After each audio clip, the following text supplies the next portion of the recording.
सावधानी पूर्वक सुनिएगा। जब कावड़ चलती है, कावड़ को लेकर जो कावड़िया कंधे पर बांबू लेकर दो डंडे में, डंडे के अंदर दो लोटा लेकर बोल बम लेकर चलता है, किसी का पीक, थूक, गुटका रोड पर पड़ा रहता है। अगर कावड़िया उस गुटके को लांग कर चले जाता है तो जिसने थूका हुआ होता है उसको मरने से पहले भोगना पड़ता है। कावड़ जाने वाले रास्ते पर कावड़िया जिस मार्ग से जाते हैं, कावड़िया जिस रास्ते से निकलते हैं, कावड़ जिस मार्ग से निकलती है, उस मार्ग को कई लोग अपने घर के दरवाजे पर भी अगर गंदगी है तो पानी डालकर साफ कर देते हैं कि कोई कावड़िया निकल कर जाएगा, शिव के लिए जल लेकर जा रहा है, शंकर को दिल से चढ़ा रहा है। हम नहीं जा सकते पर अपने मार्ग को स्वच्छ तो बना सकते। और कितनी सुंदर बात कही स्वयं माता पार्वती जी ने तुमरुका जी से प्रश्न किया था कि कावड़ सावन के महीने में क्यों भराती है? क्या कावड़ शिवरात्रि पर नहीं भरा सकती, 12 महीने नहीं भरा सकती, श्रावण के महीने में ही क्यों भराती है? क्योंकि भगवान तुमरुका जी ने कहा संसार में रहने वाला चाहे पशु हो, पक्षी हो, जलचर हो, चाहे मनुष्य हो, वो पृथ्वी पर गंदगी कर देता है। बारिश का पानी सावन में जब गिरता रहता है तो रोड मार्ग स्वच्छ होता रहता है, तो जिसने अगर कुछ गंदगी करी भी है तो उसको दोष नहीं लगता और कावड़ियां निकलता चले। श्रावण में कावड़ की महत्वता क्यों? क्या माघ महीने में कावड़ नहीं भर सकते? क्या बैसाख महीने में कावड़ नहीं भर सकते? क्या हम ज्येष्ठा महीने में नहीं भर सकते? कार्तिक में नहीं भर सकते? भादों में नहीं भर सकते? केवल श्रावण का महीना कावड़? उसका कारण केवल इतना सा है, जल वृष्टि होती रहती है, भूलवश कोई थूक कर चले गया, वो पानी से साफ हो जाता है, तो जिसने थूका उसको दोष नहीं लगता है। कावड़िया के चलने से पाप उत्पन्न नहीं होता, इसलिए श्रावण के महीने में ही कावड़ को भरा जाता है। ये शिव की उदारता, शंकर की करुणा। नहीं तो शिव जी के कावड़ तो बैसाख में भी बढ़ सकते थे, जिस समय लोग ठंडा पानी भरते हैं, भगवान को चढ़ाते हैं। और नहीं तो कई लोगों के मन में आता है कावड़ क्यों चढ़ा रहे हो सावन में, भगवान के ऊपर तो पहले से ही इतना पानी गिर रहा है बारिश का, क्या करोगे चढ़ाकर? और कावड़ को श्रावण महीने में चढ़ाने का कार्य ही यही है कि मान लो कोई पक्षी है, उसने गंदगी कर दी, कावड़िया उलांग कर गया, पक्षी को दोष लगे, उससे अच्छा है श्रावण के महीने में जलवृष्टि होती रहती है और वह जलवृष्टि के कारण कावड़िया चलता रहता है, तो किसी को दोष नहीं लगता। बाबा के धाम पर जाकर अविरल जल को समर्पित करता है तो सुख का अनुभव करता है, सुख का।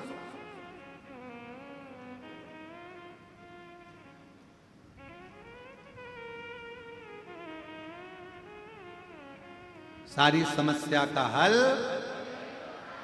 सावन में। बस तो फिर तैयारी करो बोलने की, सारी समस्या का हल। अरे फिर बोल गए 1 लोटा, सावन में 2 लोटा, सारी समस्या का हल 2 लोटा जल सावन में।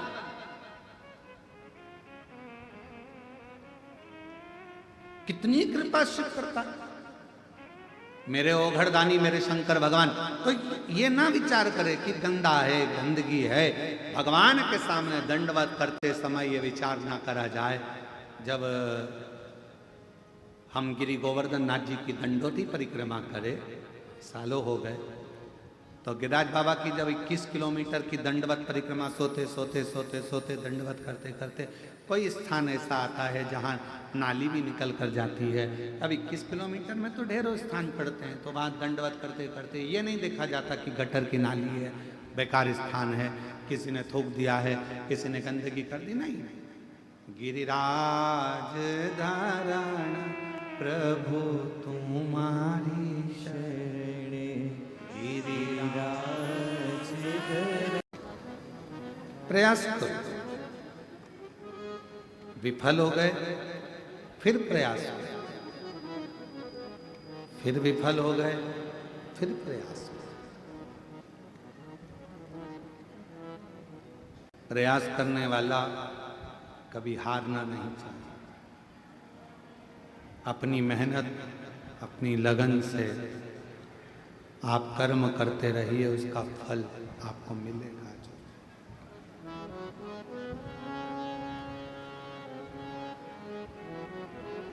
गुरु की खड़ाऊ गटर की, नाली की, नाले की उसने रखा, सेवा करी और खूब शिव ने कृपा कर कर उसको धनपति बना।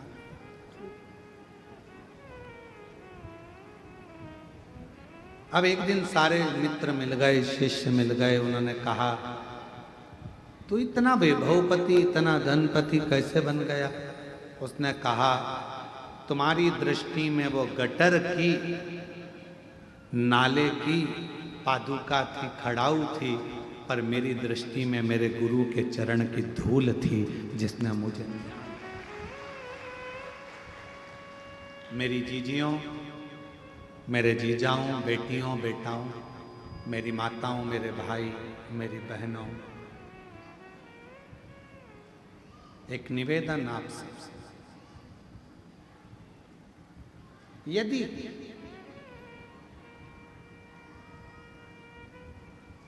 कुबेरेश्वर बाबा की भूमि पर आए हो और कंकर भी अगर आप पूज रहे हो तो उसमें ये ना सोचें कि अच्छा है कि बुरा है।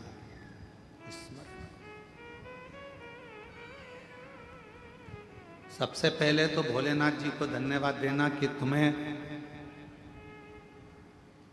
कुबेरेश्वर बाबा की धरा पर बुलाया, और दूसरा धन्यवाद देना कि तुमको 5 दिवसीय शिव महापुराण की कथा सुनाई, और वो भी कब? जब सावन का महीना प्रारंभ हो रहा है उसका, और आषाढ़ी महीने का विराम होने जा रहा है। आषाढ़ी एकादशी आएगी, पूरा विश्व देव सोनी एकादशी का भी स्मरण करता है, आषाढ़ी एकादशी का भी स्मरण करता है, और उस समय पर पूरा काम काज भगवान वैकुंठ अधिपति नारायण अपना पूरा काम काज भगवान शंकर को देकर विश्राम करने के लिए चले जाते हैं। आराम संबंध कराया था श्री विठलेश राय काका जी महाराज, 1008 श्री विठलेश राय काका जी महाराज। जब हमारा गुरु दीक्षा हुई, जब हमारा ब्रह्म संबंध हुआ, हमारे हाथ में तुलसी का दल रखकर ठाकुर जी की शरणागति में जब लेकर खड़ा किया, तो उन्होंने एक ही शब्द कहा था, मिश्रा सामने भगवान है, गुरु भी एक साइड में, सामने ठाकुर जी हैं, सामने भगवान है, तुम्हारे साक्षी में वो परमात्मा है। ये ब्रह्म संबंध केवल गुरु का नहीं है, ये संबंध शिव का अर्थात ठाकुर का और तुम्हारा है। संबंध परमात्मा से जोड़ना, अर्थात हमारे गुरु ने एक बात कही थी कि जब संबंध होता है, ब्रह्म संबंध होता है, गुरु मंत्र लिया जाता है, उस समय पर परमात्मा तुम्हारे सामने होता है। गुरु तो उस परमात्मा तक पहुंचाने वाली एक सीढ़ी होता है, एक लक्ष्य बनाने वाला होता है, सीढ़ी तक पहुंचाता है। गुरु का काम क्या है? क्या करा? कुबेरेश्वर धाम के लोग कहते हैं सियोर वाला महाराज, सियोर वाला महाराज, सियोर वाले महाराज ने करा क्या?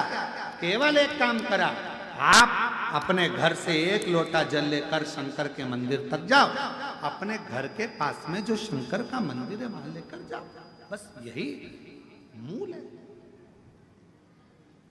क्या लगेगा गुरु मंत्र में? तो कहा केवल दिल लगेगा गुरु मंत्र में। आप जब मंत्र लो, कई लोग आते हैं मंत्र लेने के लिए, क्या लगेगा? केवल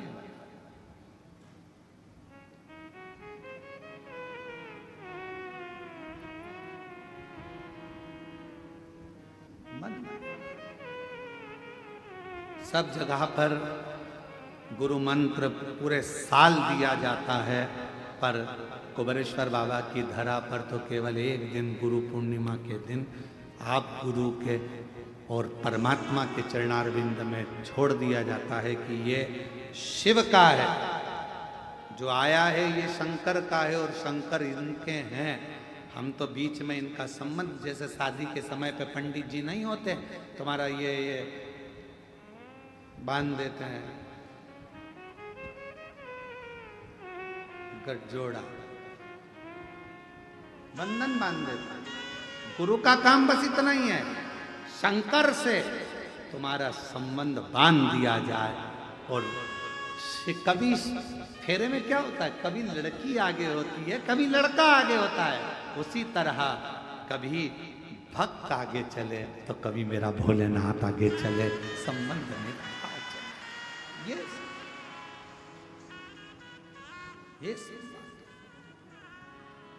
और नाता एक शिव जी से दूजा नाता तोड़ दे, रिश्ता एक बाबा जी से जूझा रिश्ता छोड़ दे। साधु संगे राम रंगे अंग अंग रंगिए, जाई विधि राखे भोले ताई विधि रही। जैसा मेरा शिव राखे वैसा रही, जैसा वो रख वैसा करो शिव की आराधना।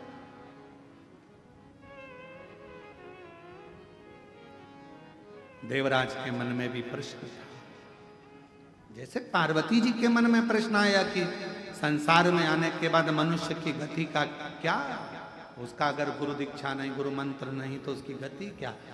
तो कह दिया तुमरुका जी ने, जो शिव महापुराण की कथा को सुनता है, शिव को जो भजता है, एक लोटा जल जो शंकर भगवान को चढ़ाता है, उसने जिंदगी में आकर गुरु मंत्र नहीं भी लिया तो भी उसका गुरु शिव हो जाता है।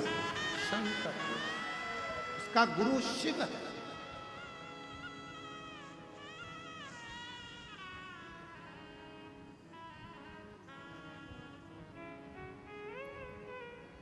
अभी बीच में हमने कहा था घर की मां गुरु है, घर का पिता गुरु है, शिक्षा स्कूल में पढ़ाने वाला शिक्षक भी तुम्हारा गुरु है। कोई तुम्हें मार्ग बता दे वो भी गुरु है। वो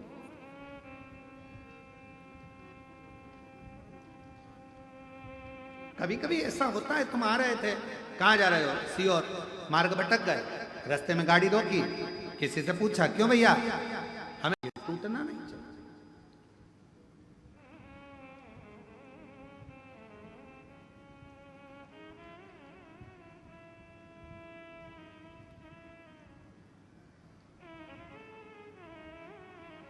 मंदिर में कितनी बार ताली बजाई जाती है? शिव मंदिर में जम के बोलो, शिव मंदिर में 3 बार ताली का नाद किया जाता है। भृंगी ने करा, क्यों? शरीर के अंदर से मांस चले गया था, केवल अस्थियां बची थी, केवल अस्थियां।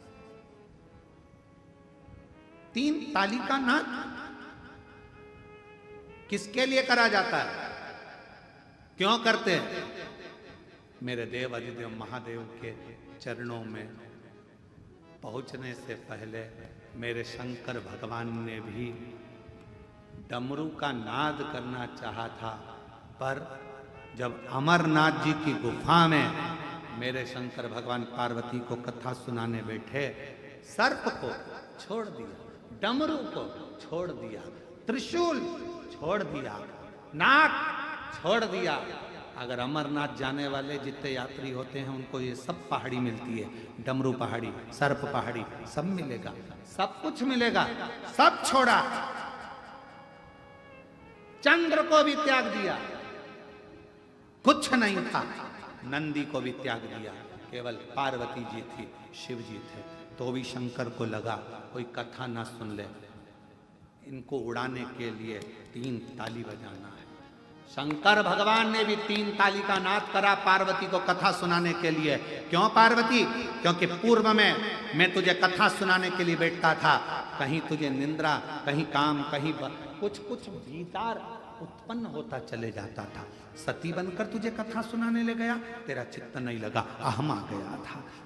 गौरा बनी, कथा सुनाने लेकर गया, तेरे भीतर थोड़ी अभिमत्ता आ गई थी, तेरे भीतर कुछ ना कुछ आते रहा। अब की बार 3 ताली का नाद करूंगा, जिससे तेरे अंदर कुछ अगर आएगा भी तो वो भाग जाएगा। और जो ताली बजाई तो सबसे पहले पक्षी भाग।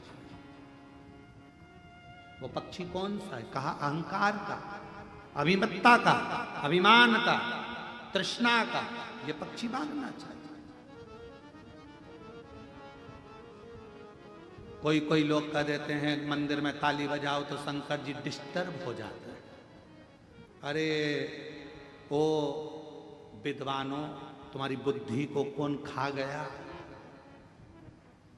ईमानदारी से बोलना। मैं साइड वाले को बोलता हूं एक बार ताली बजाए तो डिस्टर्ब नहीं होगे, ध्यान जाएगा कौन बजा रहा है, ध्यान जाएगा। अगर इतनी सी ताली से महादेव डिस्टर्ब हो गए तो तेरा क्या होगा कालिया? इतनी सी ताली से। जो साधना में लगा रहता है, जिसको जगाने के लिए कामदेव बाणों पर बाण छोड़ता है, तो समाधि नहीं टिकती। वो तुम्हारी ताली से समाधि डिस्टर्ब हो जाएगा। आश्चर्य! ताली से डिस्टर्ब।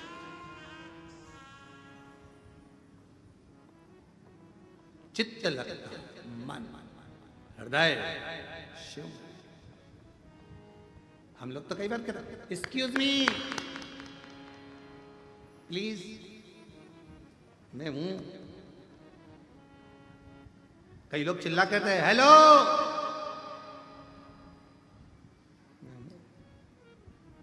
ओ बाबा, मैं हूं।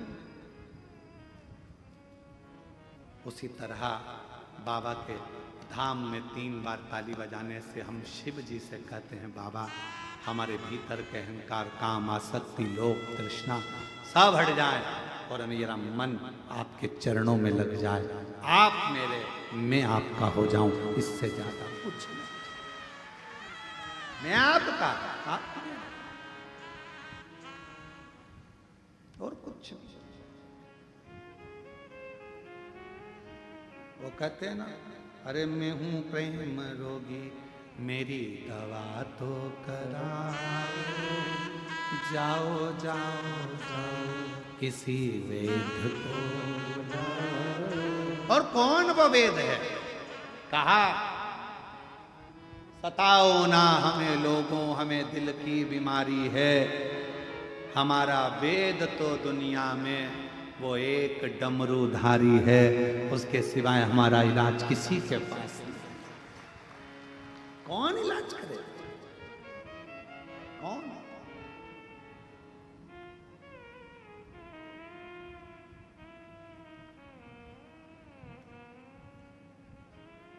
एक पत्र अच्छा है।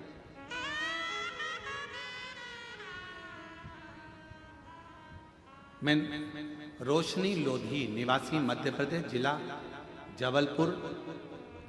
पेपर तो पाप लगेगा, भगवान का चढ़ा खाने में पाप लग सकता है? नहीं, अपना पाप कभी नाराज नहीं होता। लोग कहते हैं शिव रुद्र के देवता क्रोध करते हैं। क्रोध तो घर के पिता को भी आता है। कब बच्चा जब गलती करे तो पिता को क्रोध आता है, पर कुछ देर का उसके बाद तो उसको गोदी में बिठाकर रसगुल्ला खिलाता है। क्यों चिंता? पिता है, जगत का बाप। शिव को अपना मानो, शंकर को अपना मानो। बस याद रखो, किसी को गलत मत बोलिए और गलत चीज मत खाइए। बाकी का भगवान पर चढ़ा तो बेलपत्र और जल खूब प्रेम से शिव को मान दिल। हम अपने पिता से औषधि ले रहे हैं। हम रोगी, वो हमारा डॉक्टर है। उसका नाम महामृत्युंजय है। महामृत्युंजय। अब ये पत्र देखिए, उसमें लिखा कि मिट्टी, बड़ी कृपा है, बड़ी करुणा है। शिव जी ने नंदी को,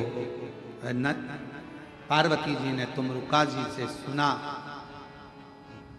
देवराज नामक का ब्राह्मण शिवधाम को गया, चंचुला देवी का पति बिंदुक प्रेत योनि में आया, मरने पर उसकी मुक्ति का जतन क्या है? तो कहा कलिकाल में संसार सागर में केवल एक शिव महापुराण की कथा ऐसी है, कोई सुनकर भी जाएगा तो उसके रास्ते में जितने जितने, कोई मरकर भी चला गया होगा, धोगति में भूत प्रेत बनकर भी घूम रहा होगा, तो शिव कथा सुनकर जाने वाले के शरीर की तरंग से, हवा से उसकी मुक्ति होती चली जाए। सुनो और हृदय से श्रवण कर कथा।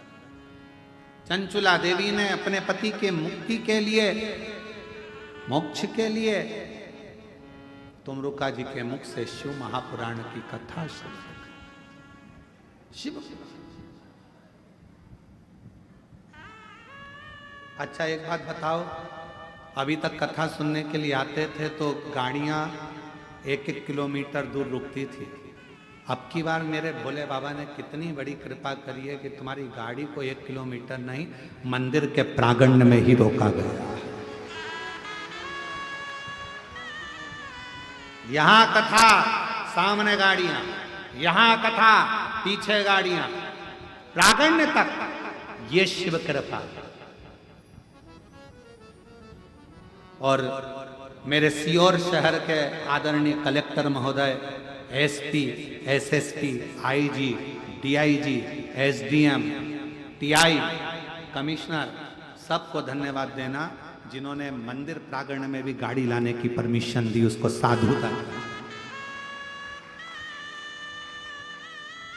ये शिव तत्व है, इसको शिव की कृपा कहते हैं, करुणा। कहाँ बाबा के धाम जाना, चलो शिव तत्व। कथा सुनी, कथा का जजमान कौन बने? तो कई ईश्वर जी गोरा जी के रूप में शिव पार्वती बने। ये 11 जोड़े नहीं, ये 11 जोड़े नहीं, ये 11 रुद्र हैं जो शंकर पार्वती के रूप में कथा को श्रवण करने के लिए यजमान पद ग्रहण। लोग कहते 11 जजमान, 11 जजमान नहीं, 11 रुद्र मेरे शंकर, 11 रुद्र के रूप में मेरे जो शिव विराजमान है, ये उनका आनंद।